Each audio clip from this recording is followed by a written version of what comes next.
প্রকৃতি মানুষকে এক বিশেষ শক্তি দিয়েছে, অন্য জীবের থেকে বেশি শক্তি দিয়েছে। স্মরণ শক্তি। এই শক্তি মানুষকে অন্য জীবের থেকে ভিন্ন করে, ইতিহাস রচনা করার প্রেরণা দেয়, জ্ঞানকে বংশানুক্রমে এগিয়েও নিয়ে যায়। আর যারা ভুলে যান, অধিকাংশ সময় তারা উপহাস আর দয়ার পাত্র হয়ে যান। কিন্তু এটাই কি প্রকৃত রূপে সত্য? না। এই স্মরণ শক্তি মানুষের বিকাশের সব থেকে বড় বাধা হয়ে দাঁড়ায়।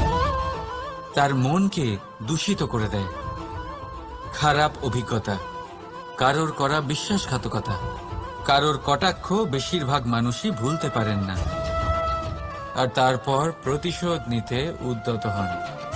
প্রথমে সময় নষ্ট করেন প্রতিশোধের প্রস্তুতিতে, আর তারপর সময় নষ্ট করেন প্রতিশোধ নেওয়ার সুযোগ খুঁজতে।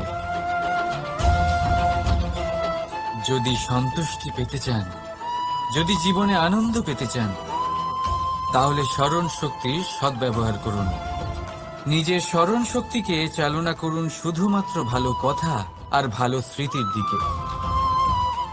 জীবনে আনন্দ পাবেন।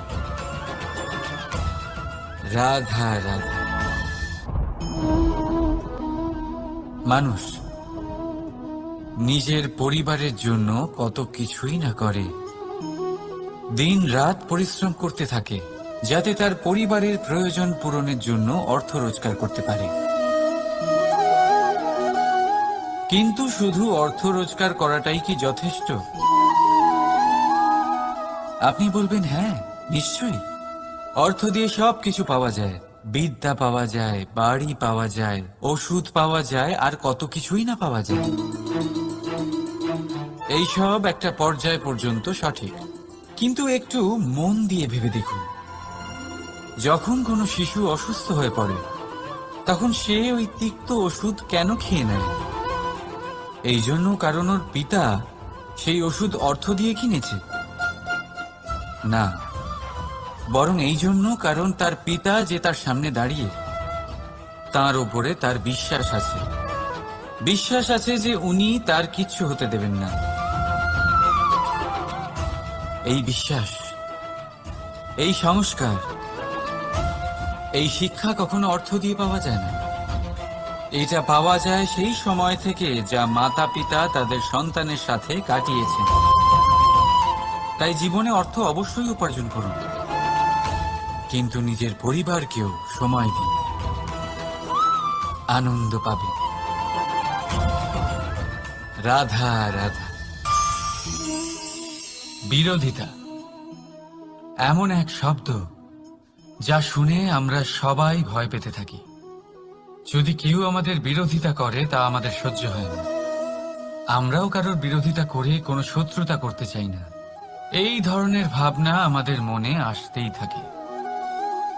কিন্তু বিরোধিতা, এই শব্দ আপনার শান্তির জন্য, আপনার সুখের জন্য কতটা গুরুত্বপূর্ণ তা আপনারা জানেন না। তাই যদি কাল এসে কেউ আপনার বিরোধিতা করে, তখন সবার আগে নিজেকে যাচাই করুন। আপনি কি ভুল করেছেন? আপনার দোষ কি? নিজের মধ্যে কি ত্রুটি আছে সেটা বোঝার চেষ্টা করুন। নিজেকে সংশোধন করার চেষ্টা করুন, তারপর দেখুন বিরোধিতার এই আগুন আপনাকে স্বর্ণ থেকে কুন্দন বানিয়ে তুলবে। বলা হয় এই সংসারে খারাপ বেড়েই চলেছে, কিন্তু তার কারণ এ নয় যে খারাপ মানুষ বেড়ে চলেছে। তার কারণ হলো যে ভালো মানুষ, যাদের ভালো চিন্তা, ভালো বিচারধারা আছে, তারা খারাপের বিরোধিতা করতে পারে না। যদি আপনার সম্মুখে কোনো খারাপ কর্ম হয়, তাহলে তার বিরোধিতা করতে সংকোচ করবেন না, কারণ বিরোধিতার এই আগুন মন্দকে পিছুপা হতে অবশ্যই বাধ্য করে। রাধা রাধা। জীবনে আপনি এরকম মানুষও দেখবেন যারা এটা বলে, ভাবে, নিজেকেও বলে যে উনি সেই এমন ব্যক্তি যার মতো আমি হতে চাই। ঠিক আছে, কারোর থেকে প্রেরণা নেওয়াটা কোনো ভুল নয়, কিন্তু কখনো কখনো এই প্রেরণা গুরুত্বহীন হয়ে যায় আর আমরা শুরু করে দিই সেই ব্যক্তিকে নকল করতে। এখানেই থেমে যায়। শত কোটি রঙের ফুল আছে, কিন্তু তারা কখনো একে অপরকে নকল করে না। নকল করে না তাদের রং, নকল করে না তাদের সুগন্ধ।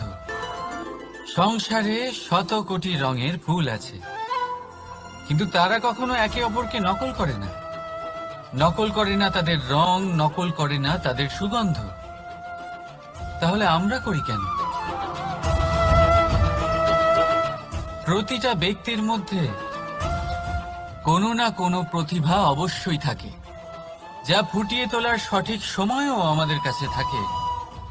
কিন্তু সেই মানুষ সেই প্রতিভা নির্মাণ করার পরিবর্তে সময় নষ্ট করে অন্য কারোর মতো হওয়ার জন্য, কাউকে নকল করার জন্য। এটা করবেন না। সময়কে ব্যবহার করুন নিজের অস্তিত্ব নির্মাণ করার জন্য, কারণ কারোর ছায়া হওয়ার থেকে ভালো আপনি কারোর জন্য প্রেরণা হয়ে উঠুন। রাধা রাধা। আমরা সকলে পাথুরে রাস্তা এড়িয়ে চলি, কারণ এই পথের পাথর আমাদের যাত্রা আরো কঠিন করে তোলে, আমাদের পা আহত করে দেয়। কিন্তু একটা গুরুত্বপূর্ণ কথা আমরা ভুলেই যাই, এই কঠিন পথই না শুধু আমাদেরকে নিজেদের দুর্বলতার সাথে পরিচয় করায়, বরং আমাদের শক্ত হওয়ার প্রেরণাও দিতে থাকে। সময়ের সাথে ঠিক এমনটাই হতে থাকে। সবাই ভালো সময়ের অপেক্ষা করতে থাকেন, ভালো সময়ের জন্য পরিশ্রম করেন, তার জন্যই চিন্তা করেন, কিন্তু ভুলে যান যে ভালো সময় বহুবার আমাদের বিবেক নষ্ট করে দেয়। সেখানেই খারাপ সময় আমাদের বুদ্ধিকে সঠিক পথে চালিত করে। রাধা রাধা। ঘোড়াকে যতই প্রশিক্ষণ প্রদান করুন, তার মুখে লাগাম তো পরাতেই হবে। একজন ভালো চালক সেই ঘোড়ার লাগাম মাঝে মাঝে টেনে ধরে, তাকে সঠিক পথে চালিত করতে, যাতে সেই ঘোড়া দিগ্ভ্রান্ত না হয়। এবার একটু ভাবুন, ঠিক এরকমই হয় আমাদের মন। যদি এটা বিবেকের লাগাম দিয়ে মাঝে মাঝে আমরা টেনে না ধরি, তাহলে আমাদের এই মন দিগ্ভ্রান্ত হতে পারে। আর যদি আপনি আপনার লক্ষ্যে পৌঁছতে চান, তখন মনের এই লাগাম মাঝে মাঝে আপনাকে অবশ্যই টেনে ধরতে হবে, কারণ বিবেকের এই পথ প্রদর্শনই আপনাকে ভালোভাবে আপনার লক্ষ্যে পৌঁছে দেবে। মনে রাখবেন আর আমার সাথে ভালোবেসে বলবেন, রাধা রাধা। আপনি কখনো জাঁতা কল দেখেছেন?